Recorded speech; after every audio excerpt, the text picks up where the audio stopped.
So welcome back my friends, कैसे हैं आप सब लोग। आई होप कि आप लोग अच्छे होंगे। सो फ्रेंड्स, जैसा कि हमने लास्ट पार्ट में देखा था कि थियो वहीं पे बेहोश हो गया था और योडल उस 3 हेडेड वोल्फ बेस्ट को देख रही थी जो कि उसके साथ बहुत प्यार से रह रहा था। और अब आगे तो स्टोरी के स्टार्टिंग में हमें एल्डर हिल के वही असिस्टेंट प्रीस्ट को दिखाया जाता है जो कह रहा था कि योडल प्रीस्ट कहाँ है, वो तो यहीं पर थी, मैंने अभी अभी देखा था। वो असिस्टेंट प्रीस्ट इतना कह ही रहा था कि तभी उनके सामने जो प्रीस्ट खड़ा था वो कहने लगता है कि मैंने तो अभी अभी योडल प्रीस्ट को लैक्रस माउंटेन की तरफ कुछ देर पहले जाते हुए देखा। तो उसकी बात को सुनकर वो बेचारा असिस्टेंट प्रीस्ट और ज़्यादा परेशान हो जाता है और कहने लगता है, क्या तुम ये क्या कह रहे हो, वो भी इस टाइम पर तो लैक्रस माउंटेन और भी ज़्यादा डेंजरस हो जाता है। और उन सबकी ये बातें यूलिसेस भी सुन रहा था और वो कह रहा था अपने मन में कि वैसे भी जीतेगी तो योडल ही, किसी ऐसे को बचाना जो उसे हार्म करने की कोशिश करे। कोई इंसान इतना दयालु कैसे हो सकता है और वो ऐसा बिहेव कैसे कर सकता है। तभी एक प्रीस्ट चिल्लाते हुए कहता है, ओ सुपरवाइजर, कोई आ रहा है, मुझे कोई दिख रहा है। मैंने वहाँ पे किसी को देखा अभी अभी, वहाँ से कोई 2 लोग आ रहे हैं। एक तो ट्रेनिंग प्रीस्ट योडल है, दूसरे ट्रेनिंग प्रीस्ट थियो हैं। तब योडल और थियो दोनों थक हार कर नीचे बैठ जाते हैं, बेचारे इतना ज़्यादा डर के भाग जो रहे थे। तभी वो असिस्टेंट प्रीस्ट योडल के हाथ में सैफरन के फ्लावर देख लेता है और कहता है, ये तो सैफरन के फ्लावर हैं, है ना। लेकिन फिर योडल पे चिल्लाने लगता है और कहने लगता है, क्या तुम प्रीस्ट थियो को वापस लेने के लिए माउंटेन चली गई थी? तब बताओ प्रीस्ट योडल। तब उनकी डांट को सुनकर योडल कुछ ऐसा एक्सक्यूज बनाती है और कहती है कि मुझे लगा ट्रेजर इतना ज़्यादा नेसेसरी नहीं होते, क्या उनका कोई डेफिनेट शेप भी होता है। तब वो प्रीस्ट बोलते हैं कि क्या तुम्हारा ये एक्सक्यूज कोई सेंस बनाता है। तब उनकी डांट को योडल पूरी तरीके से नज़रअंदाज करते हुए कहने लगती है, जाने भी दो, लेकिन अब मुझे कुछ स्पेस चाहिए, थोड़ा तुम लोग यहाँ से दूर चले जाओ। तब उसकी ये बात सुनकर वो प्रीस्ट कहने लगते हैं कि तुम सुन भी रहे हो कि तुम क्या कह रहे हो और हम क्या कह रहे हैं। तब योडल सीटी बजाती है और सीटी बजाकर किसी को बुलाती है, लेकिन उसका सीटी बजाते ही आसपास की जगह हिलने लगती है। तो सब लोग कहने लगते हैं कि अर्थक्वेक। एल्डर हेली कहते हैं, सब लोग देखो जरा, अर्थक्वेक आ गया। लेकिन ये क्या, ये तो कोई अर्थक्वेक नहीं, ये तो 3 हेडेड वोल्फ है जो थियो और योडल के पीछे पड़ा हुआ था। लेकिन उसे देखकर यहाँ पे जितने भी लोग थे सब डरने लगते हैं और कहने लगते हैं, क्या इतने अचानक से ये यहाँ कैसे आ गया और ये अचानक से माउंटेन को क्यों छोड़ रहा है। उन सबको डरा हुआ देखकर योडल सामने आती है और फिर सामने आकर कहती है, बेरी सिट डाउन। और बेरी भी एक आज्ञाकारी पालतू जानवर की तरह सामने बैठ जाता है योडल के और अपनी आवाज में वो कहने लगता है। तब योडल कहती है, गुड जॉब बेरी, ये तुम्हारे लिए है। और ये सब देखकर एल्डर हेल के साथ साथ वहाँ पे जितने भी लोग खड़े थे उन लोग के मुंह खुले के खुले रह जाते हैं और कहते हैं योडल ने इसको कैसे कंट्रोल किया, ये कैसे हो गया। और योडल भी इन सबको ऐसे करते हुए देख रही थी। फिर कहती है कि मैं इस लास्ट टेस्ट में बेरी को सबमिट करने जा रहा हूँ। बेरी जो लैक्रस माउंटेन का गेट कीपर है, मैं इसे आप लोगों को सौंप रहा हूँ। बेरी अब से आप लोगों को लैक्रस माउंटेन का पूरा एक्सेस देगा और आप लोग को लैक्रस माउंटेन को घुमाएगा। और अगर आप लोग बेरी के इंस्ट्रक्शंस को केयरफुली फॉलो करते हैं तो आप लोग बिना किसी मुसीबत के लैक्रस माउंटेन पे अंदर जा सकते हैं और आप पे कोई अटैक भी नहीं होगा। तब एल्डर हेल बोलते हैं कि वैसे तो लैक्रस माउंटेन में बहुत सारी माइंस हैं, पर तुमने इसे ही क्यों चुना। तब उनकी बात को सुनकर योडल अपने हाथ पे एक क्रियॉन मिनरल को बाहर निकालती है और उन्हें दिखाती है और फिर बताती है कि क्रियॉन मिनरल तो लैक्रस माउंटेन में पाया जाने वाला एक कॉमन मिनरल है। ओरिजिनल में तो बस एक स्टोन है और इसे स्टोन से कम भी नहीं ट्रीट किया जाता। लेकिन एल्डर हेल उस क्रियॉन मिनरल को देख के बोलते हैं, क्या एक यूजलेस सा क्रियॉन मिनरल, लेकिन एक मिनट, ये इस तरह से ग्लो क्यों कर रहा है, इसके साथ क्या गलत है। तब योडल उन्हें बताती है कि जब हम इस क्रियॉन मिनरल को सनलाइट में एक्सपोज करते हैं तब ये उस लाइट को एब्जॉर्ब कर लेता है और फिर ये एक ल्यूमिनस लैम्प की तरह हम इसको यूज़ कर सकते हैं। वैसे भी मैजिक स्टोन लाइट एमिट करने के लिए तो लाइट एमिट कर देते हैं, पर ये बहुत ज़्यादा एक्सपेंसिव होते हैं। इनकी तुलना में क्रियॉन मिनरल्स बहुत ज़्यादा सस्ते होते हैं और ये आसानी से लाइट भी एमिट कर सकते हैं। पुअर पीपल्स, जो लोग रात में लाइट यूज़ नहीं कर सकते, इसके लिए वो लोग कम से कम प्राइस पे करेंगे और उन्हें आसानी से लाइट मिल जाएगी, इससे उनकी बहुत ज़्यादा हेल्प हो जाएगी। तब एल्डर हेल बोलते हैं, लेकिन तुम ये कैसे जानते हो। तब योडल बताती है कि जब मैं छोटा बच्चा था तब मुझे अंधेरे से बहुत डर लगता था, तब मेरी नैनी मुझे इसकी मदद से लाइट दिखाया करती थी जिससे मुझे कम डर लगता था। फिर आगे बताती है कि हम इसे गला कैसे सकते हैं और इसे कैसे लुमिनस लैम्प की तरह यूज़ कर सकते हैं। तब योडल की बात को सुनकर एल्डर हेल अपने मन में कहते हैं, लैक्रस माउंटेन के गेट कीपर को टेम करने के बाद प्रीस्ट योडल ने ये प्रूव कर दिया है कि वो डिवाइन बीस्ट मैनेजर बनने के लायक हैं, वो क्वालिफाइड हैं। इन सब के अलावा उन्होंने तो क्रियॉन मिनरल को गला के कैसे उसके न्यू यूजर्स हम कर सकते हैं वो भी ढूंढ निकाला। तभी योडल के पीछे से थियो की आवाज़ आती है, वो कहता है, वहाँ पे एक सैफरन फ्लावर का फील्ड भी है, लैक्रस माउंटेन के दूसरी तरफ जहाँ पे मॉन्स्टर्स रहते हैं वहाँ पर सैफ्रॉन का एक बहुत बड़ा फील्ड है। ये सारी बातें मुझे प्रीस्ट योडल ने ही बताई हैं, जबकि मैंने तो एग्जाम स्टार्ट होने से पहले प्रीस्ट योडल का मैप तक चेंज कर दिया था ताकि वो वहाँ पे जाके फंस जाएं। थियो की ये सारी बातें सुनकर यूलियस अपने मन में कहता है, क्या ये सब कहकर ये अपने आप को डिस्क्वालीफाई करवा रहा है? मैं इसके बारे में सोच रहा हूँ कि अपने साथ ऐसा क्यों कर रहा है। क्या इसे अंत में आकर यही सब करना था? तब उसकी बात को सुनकर एल्डर हेल का असिस्टेंट प्रीस्ट बोलता है कि अगर ये सब सच है तो तुम जानते हो थियो, तुम ना सिर्फ डिस्क्वालीफाई होगे, तुम पूरे हॉली लैंड से निकाल दिए जाओगे और तुम यहाँ वापस कभी नहीं आ पाओगे। तुम जानते हो ना थियो, तुम ये सब क्या कह रहे हो? थियो कहता है कि मैं जानता हूँ मैं क्या कह रहा हूँ और मैं इन सभी चीज़ों को एक्सेप्ट करता हूँ। फिर थियो योडल की तरफ घूमते हुए कहता है, आई एम सॉरी प्रीस्ट योडल, आपको मैंने आपका मैप चेंज करके बहुत ज़्यादा हार्म करने की कोशिश की है और इसके अलावा मैंने आपको बहुत ज़्यादा परेशान भी किया है। इन सब के बावजूद आपने मेरी बहुत मदद की, इन सब के लिए आपका बहुत बहुत शुक्रिया। थियो की ये सारी बातें सुनकर योडल बोलती है, थियो तुम ऐसा क्यों बोल रहे हो? तभी वहीं पे असिस्टेंट प्रीस्ट बोलता है कि वैसे भी प्रीस्ट योडल, तुम एक बार माउंटेन छोड़ने के बाद भी दोबारा माउंटेन पर गए थे, तुमने भी रूल्स तोड़े हैं। फिर आपस में तीनों लोग बात करते हुए कहने लगते हैं कि मुझे समझ नहीं आ रहा कि मुझे क्या करना चाहिए। उस प्रीस्ट की बात सुनकर एल्डर हेल भी अपने मन में कहते हैं, ये इतना ज़्यादा परेशान करने वाला कैसे हो सकता है?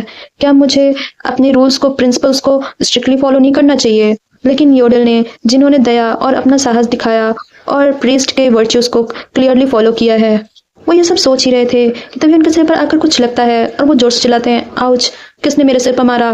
कहने लगते हैं, जिसकी इतनी हिम्मत हो गई, जिसने मुझे मारा, बताओ मुझे। लेकिन तभी वो अचानक से हैरान हो जाते हैं और सामने कुछ देखते हैं। वो देखते हैं सामने तो डिवाइन बीस्ट हैच हुआ है और ये डिवाइन बीस्ट तो एक क्यूट सा प्यारा सा ड्रैगन होता है, लेकिन फ्लो तो हैच होने के साथ साथ सीधा योडल के सामने आकर खड़ा हो जाता है गुस्से में। उसके सामने बहुत सारे लोग खड़े थे तो फ्लोट्स को लग रहा था कि वो सब योडल को मारने की तैयारी कर रहे हैं, इसलिए वो उसके प्रोटेक्शन के लिए उसके सामने आकर खड़ा हो गया था। डिवाइन बीस्ट को देखकर यूलियस तभी कहता है, तो ये पहले से ही डिसाइडेड था, डिवाइन बीस्ट ने अपना मैनेजर चुन लिया है, वो मैनेजर योडल है।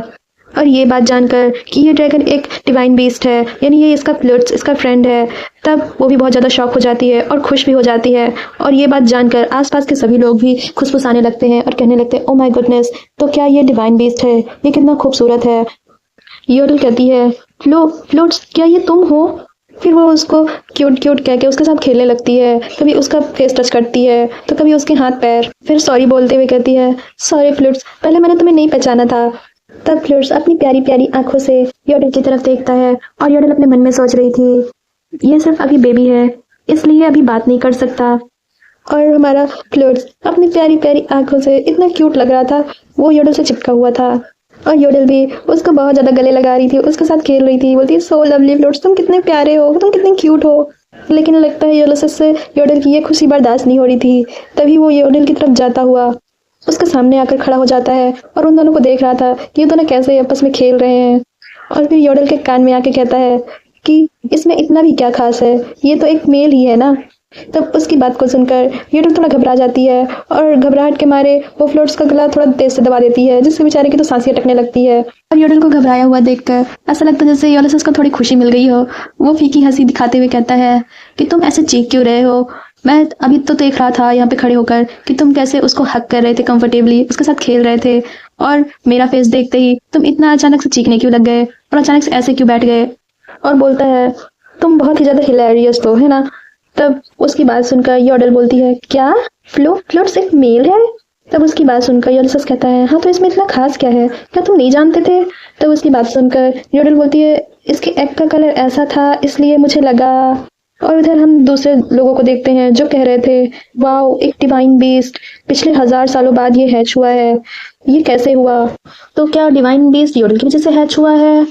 तभी उसकी बात सुनकर, हे, उसको योडल नहीं सर योडल बुलाओ, आज से वो सर योडल है, वो अभी या फिर आगे चलकर एक हाई रैंक गॉड बनेगा जरूर। तभी यूलियस उस डिवाइन बीस्ट की तरफ थोड़ा गुस्से से देखता है और उसकी तरफ आने लगता है और उसको देखकर डिवाइन बीस्ट, हमारा फ्लोट्स, बहुत डर रहा होता है और योडल के गले लग जाता है। लेकिन बेचारे को क्या पता, यूलियस के सामने तो योडल भी कुछ नहीं कर सकती। वो आता है और उसको गर्दन से पकड़कर अपने सामने रख लेता है। फिर फ्लो से कहता है कि तुम किसी दूसरे पर्सन के बाहों में ऐसे कैसे छुप सकते हो, तुम सच में एक परवर्ट हो। यूलियस की ये बात सुनकर फ्लो बहुत ज़्यादा गुस्सा हो जाता है और अपना क्यूट सा गुस्से वाला फेस बनाकर यूलियस की तरफ देखता है और अपनी लैंग्वेज में कुछ बोलता है।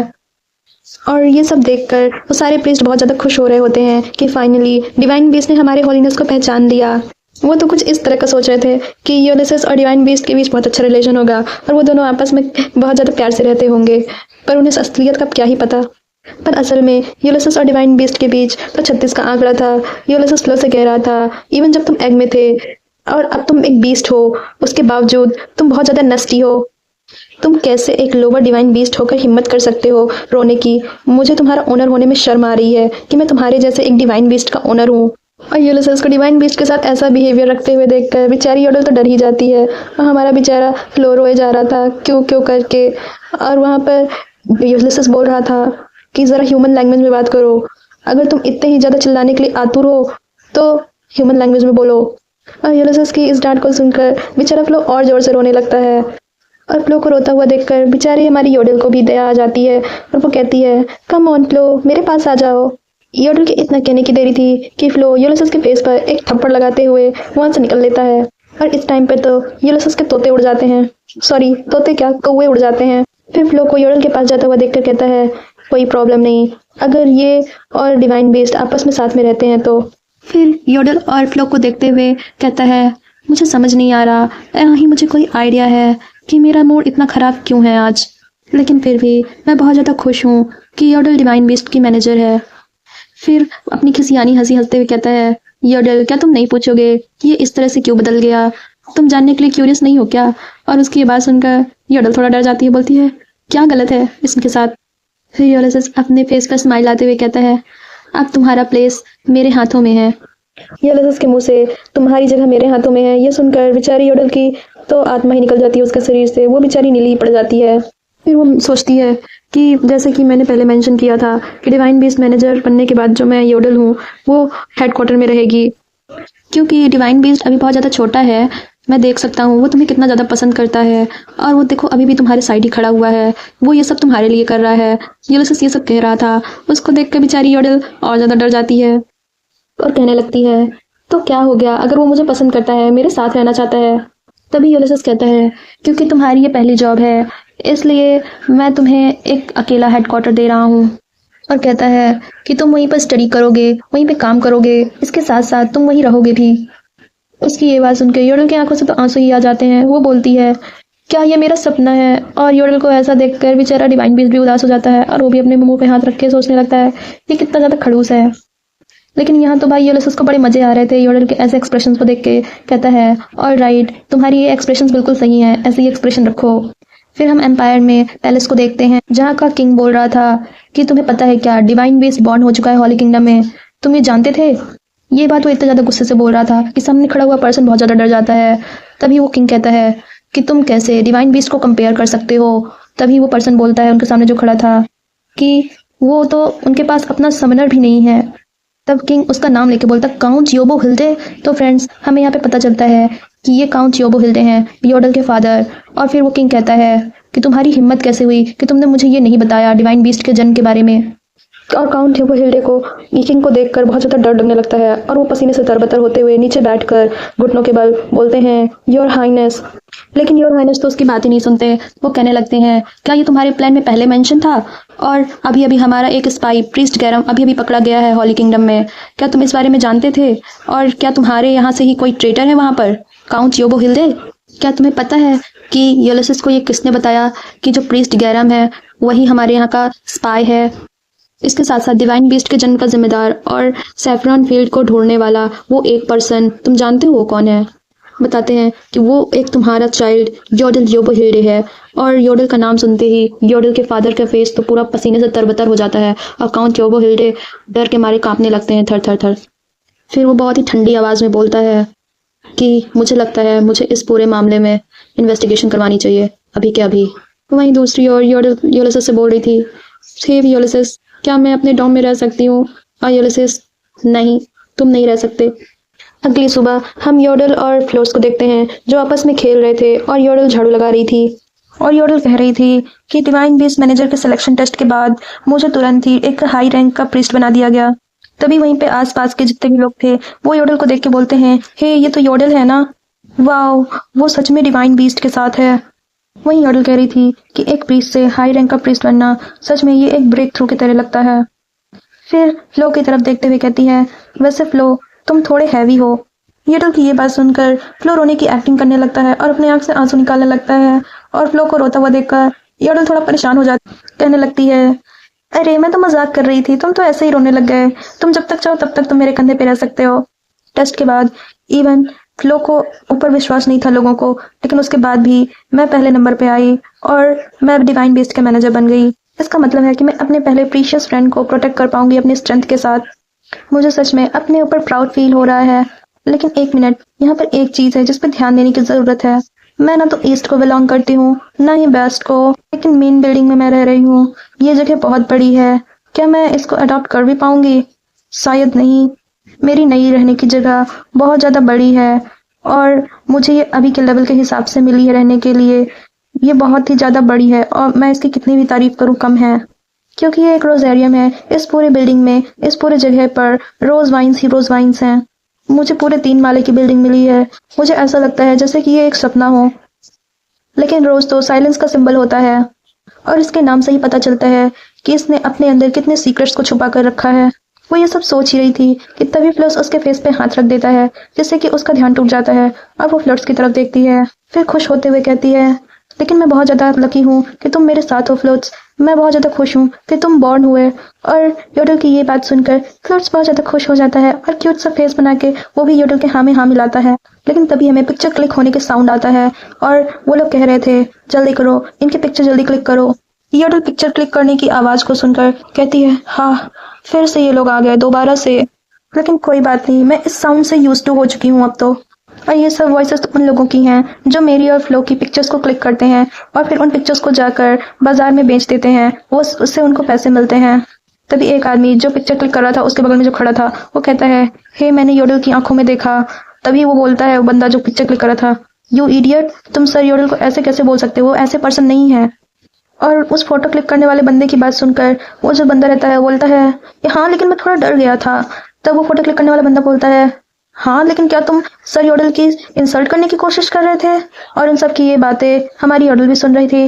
वो कह रही थी, थैंक यू, पर मुझे बहुत स्ट्रेस फील हो रहा है और मुझे इस प्लेस को छोड़ने की जरूरत है अभी के अभी। और वो वहां से भाग जाती है। तभी वहां पर एक लड़की आती है और बोलती है, हे सर योडल, और शर्माते हुए उसके सामने आ जाती है और योडल को एक लेटर देती है। और योडल उस लेटर को देखकर शॉक हो जाती है और बोलती है, क्या? लेकिन कैसे? ये कैसे हो गया? ये तो एक लव लेटर है। वो लड़की मुझे लव लेटर देकर गई है? मुझे बिलीव नहीं हो रहा। ये मेरी लाइफ का पहला लव लेटर है और मैं अपने आप को एक मैन के रूप में देखकर बहुत ज्यादा डिस्गस्टिंग फील करती थी। वो यह सोच ही रही थी कि तभी उसके पीछे एक ब्लू कलर की तितली आती है और उसके कंधे पर बैठ जाती है और उसको कुछ मैसेज बता रही थी। और उस तितली को ऐसे अचानक से मैसेज बताते हुए देखकर योडल बहुत ज्यादा डर जाती है। और तभी वो तितली कहने लगती है, हे योडल, तुम्हें मास्टर ने कुछ बताने के लिए बुलाया है, क्या तुम ऑफिस आ जाओगी? और ये देखकर योडल थोड़ा शॉक रहती है। फिर योडल उसके पास आकर कहती है, प्लीज आप मुझे नॉर्मल वे में बुलाया करिए। आपने ऐसे अचानक से बटरफ्लाई मुझे भेजी और उसने मुझे मैसेज दिया जिससे मैं डर गई थी। तब योडल भी कहता है, हाँ ये मुझे भी पसंद नहीं है। तब फिर योडल कहती है, एनीवे, आप मुझे ये बताइए आपने मुझे यहाँ क्यों बुलाया है? तब योडल को बोलता है यूलिसेस कि क्या अब मुझे योडल को बुलाने के लिए एक अच्छे रीजन की जरूरत होगी, और वैसे भी अपने होठों को काटने का पाप बहुत बड़ा है। और ये बात सुनकर योडल बोलती है, ये क्या कह रहे हो तुम? और उसकी बात सुनकर यूलिसेस योडल की तरफ देखता है। फिर कहता है, क्या तुम्हें मैंने जो रेजिडेंस दिया, क्या तुम उससे सेटिस्फाइड हो? उसकी बात को सुनकर योडल कहती है, हाँ मुझे वो बहुत पसंद है। मैं अपनी जब भी आंखें खोलती हूँ मुझे ऐसा लगता है जैसे कि मैं सपने में हूँ। तब उसकी बात को सुनकर यूलिसेस कहता है, हाँ मैं तुम्हारे एक्सप्रेशन से जान सकता हूँ और देख भी सकता हूँ कि तुम कितने ज्यादा सेटिस्फाइड हो। और फिर कहता है, क्या तुम सीरियसली चाहती हो कि तुम्हारे यहाँ हम सर्वेंट्स ना रखें? तब योडल ये बात सुनकर थोड़ा शॉक रहती है। फिर यूलिसेस कहता है, रोजेरियम तुम्हारे पहले वाले रेजिडेंस से बहुत बड़ा है। ये इतना बड़ा है कि यहाँ 100 से भी ज्यादा लोग आराम से लेट सकते हैं और राउंड लगा सकते हैं। इतने बड़े मेंशन को अकेले मैनेज करना थोड़ा डिफिकल्ट नहीं होगा? तब उसकी बात सुनकर योडल थोड़ा नर्वस हो जाती है और नर्वस होते हुए कहती है, मैं ठीक हूँ। और फिर कहती है अपने मन में, अगर किसी को मैंने अपने टेक केयर के लिए अपने पास रखा और पता चल जाएगा सब लोगों को फिर तो कि मैं एक लड़की हूँ ना कि लड़का। तब योडल की बात सुनकर यूलिसेस कहता है कि मेरे पास तुम्हारे लिए एक न्यूज है आज। तो बताओ तुम पहले क्या सुनना चाहोगी, गुड न्यूज या फिर बैड न्यूज? कौन सी न्यूज पहले सुनाओ? तब उसकी बात सुनकर योडल कहती है, वेल हॉलीनेस, आप पहले गुड न्यूज़ ही सुना दीजिए। तब योडल उसको हंसते हुए बताता है, तो गुड न्यूज़ ये है कि तुम्हें अपने लाइफ में पहली बार एक लव लेटर मिला है, उसके लिए कांग्रेस। और उसकी बात सुनकर योडल डर जाती है, बोलती है, हॉलीनेस, आपने वो लेटर पढ़ लिया क्या? फिर यूलियस थोड़ा गुस्से वाला फेस बनाते हुए कहते हैं, क्या तुम्हें वो पसंद आया लेटर? और उसकी बात को सुनकर बेचारी योडल रोते हुए क्या बताए अब। फिर हंसते हुए कहता है, वैसे मैं तो मजाक कर रहा था। और उसकी ये बात सुनकर योडल और ज्यादा रोने लगती है, कहती है, हॉलीनेस, आप मजाक करना भी जानते हैं? आपकी इमेजिनेशन में मैं ह्यूमन हूँ भी या नहीं? तो फिर बोलता है यूलियस, ठीक है, फिर अब मैं गुड न्यूज से स्टार्ट करता हूँ कि तुम्हारे लिए क्या मैसेज है। पहली बात तो तुम्हारे पेरेंट्स तुम्हें बहुत ज्यादा मिस कर रहे हैं। तब उसकी बात सुनकर योडल बोलती है, क्या मेरे पेरेंट्स मुझे मिस कर रहे हैं? फिर योडल कहती है, क्या मेरे पेरेंट्स मुझे मिस कर रहे हैं? ये बात मैंने नहीं सोची थी अभी तक। क्या ओरिजिनल नॉवल में ये पहले से मेंशन था मेरे पेरेंट्स के बारे में? हाँ, मैंने योबो हिल्डे परिवार के बारे में सुना तो था, पर मुझे अचानक से ये इतना फेमिलियर महसूस क्यों हो रहा है? फिर यूलियस कहता है, और बैड न्यूज़ ये है कि वो अभी इसी वक्त हमारे होली किंगडम में है। तो यूलियस की ये बात सुनकर योडल बहुत ज़्यादा हैरान हो जाती है और शॉक्ड रह जाती है। तो फ्रेंड्स, हमारा ये चैप्टर यहीं एंड होता है। तो मिलते हैं आपको नेक्स्ट पार्ट के साथ। और फ्रेंड्स, अगर आपको चैप्टर पसंद आया हो, like, subscribe, share and comment ज़रूर करिएगा। तो मिलते हैं नेक्स्ट पार्ट के साथ। Bye bye, शायनारा।